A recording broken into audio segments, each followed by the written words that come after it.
Ассалаумағалейкум, құрметті көрермен. Армысыздар, BB Partners компаниясы, саулықтың сыры бағдарламасы. Тапсырыс берсеңіздер, Қазақстанның кез келген жеріне жылдам әрі тез, сондай-ақ тегін жеткізіп береміз. Кеттік.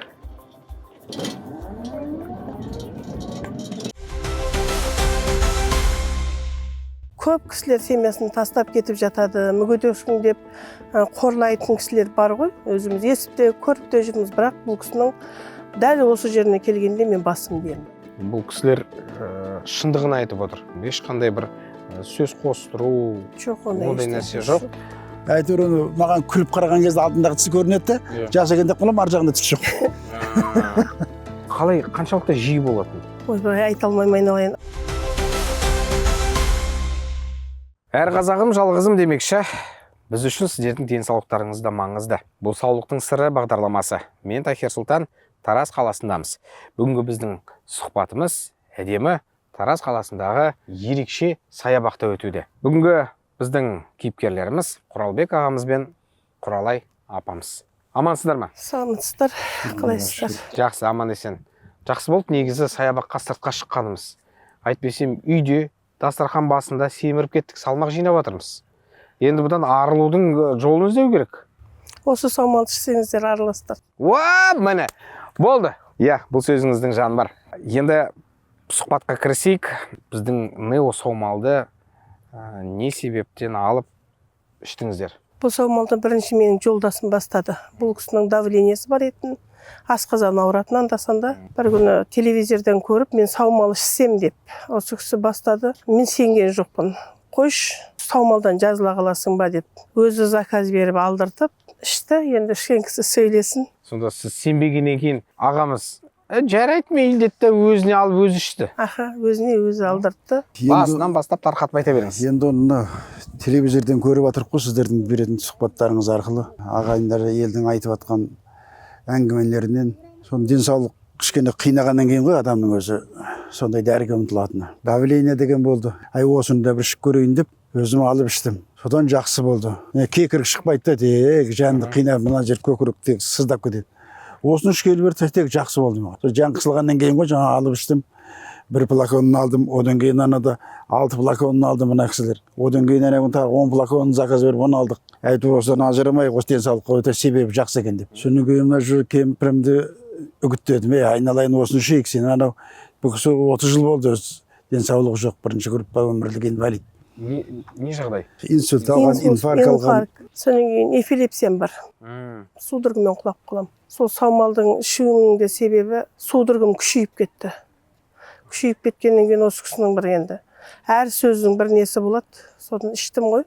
Аллаға шүкір, қазір 3 айдың көлемі судорогым кішкене басылды. Қалай, қаншалықты жиі болатын? Ойбай, айта алмаймын, айналайын. Аптасына реанимацияда жататынмын десем өтірікші болмаймыз. Содан әйтеуір кішкене басылғандай болды. Қанша жыл болды сонда сіз судорогымен жүргеніңізге? 30 жылдан асты. Талма ауыру ғой айтып отырғаныңыз, Талып қаламын судорога. 30 жыл бойы? 30 жылдан асты. Бұл кісі әжетханаға кетеді, артынан қарап барып естіп тұрамыз. Кей кезде сол әжетхана ішінде құлап қалады. Жолда талай құлап қалып, мына соседтер жүгіріп келіп келді, адамбыз ғой енді.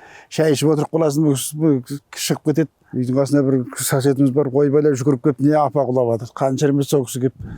Әйтеуір сол денсаулық болмағаннан кейін ғой алып жатқанымыз әйтеуір. Көкеміздің мынау соншалықты сізді жақсы көретін менің шектігім жоқ. Мен инвалид болып коляскада отырдым. Қаншама мен жүректен де талма болдым, судорогым да болды. Давлениеден қисайып коляскаға таңылып қалдым. Осы кісінің бірінші Алланың, екінші осы кісінің апармаған жері жоқ, әпермеген дәрі дәрмегі жоқ. Енді осы саумалды да осы кісі маған іш. Осы менен әйтеуір көрейік елдің ішіп атқанын деді. Аллаға шүкір жақсымыз, айналайын. 30 жылдан астам. Не деген махаббат ма сізде? Бұл махаббат бұл кісінің. Бұл жай махаббат емес қой бұл. Адамның күні адаммен дейді, бірақ енді көп кісілер семьясын тастап кетіп жатады, мүгедексің деп қорлайтын кісілер бар ғой. Өзіміз естіп те, көріп те жүрміз, бірақ бұл кісінің дәл осы жеріне келгенде мен басым деймін, айналайындар. Ол енді өмірден алынғаннан кейін, мені өмір бойы өстіп ауырып келатқаннан кейін жанымнан табылып, маған жаныма желеу болған үшін мен Алланың алдында да, адамның алдында да, өзімнің бауырларымның алдында да ырзалығымды айтып отырамын.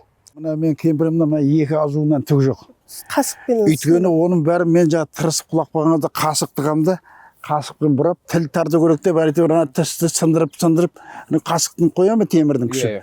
Ақыры соның бәрі тісім жұлып тастаған. Әйтеуір оны маған күліп қараған кезде алдындағы тісі көрінеді, жасагенде құлам ар жағында тіс жоқ.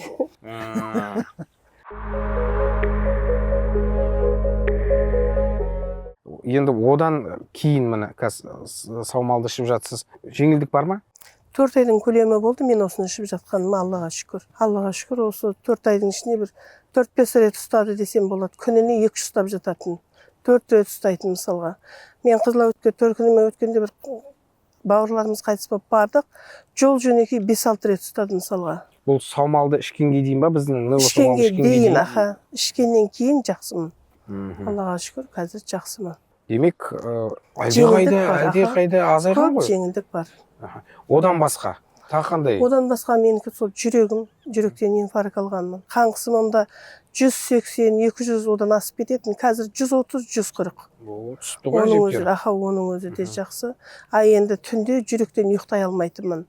Отырып қалғысам қалғыдым, қалғымасам таңға. Жатсаң шынағы болсын, ойбай жатсай дейді, жата алмаймын. Қазір ұйқым міне 2-3 ай. Жатам ба, ұйықтап кетемін. Одан кейін 1 жылдан асты. Ең кіші баламыз ішіне инфекция түскен деді докторлар. Тек ішсе прямо кешка дейміз ғой, тікшек жүгір болса, 2 бүктеліп отырып қалатын ойбайлап. Ол бала да қазір жақсы. Оны да осы әкесі іш деп жүріп, іштік. Жақсымыз қазір, ол да жақсы. Осы кейінгі заказ бергенде сол бала, мамам мен жақсы болып қалдым, осыған тағы заказ беріп алдырсақ деп, сөйтіп алдырттық. Балаңыз өзі сұрап отыр? Өзі сұрап. Енді менің осы кішкене жақсы болғанымды естіп, соседтеріміздің бәрі бүгін бір кісі келіп, жаңағы телефонын бер менде, заказ берейін деп, сөйтіп, ол кісі де сол заказ берейін деп жатыр. Естігендер бар, мақтауға тұрарлық. Шек жолдары демек жұмысы жөнделді, қалыпқа келді. Енді ол 3 ай, 4 айдың ішінде бұндай не беріп отырған, ол енді тоқтатып атқанымыз жоқ, ары қарай ішсек. Енді мен өзімнен менен айталам, жақсы болып кетеміз. Бізді көріп отырған көрермен, біз қазір мен сұхбат алып отырмын.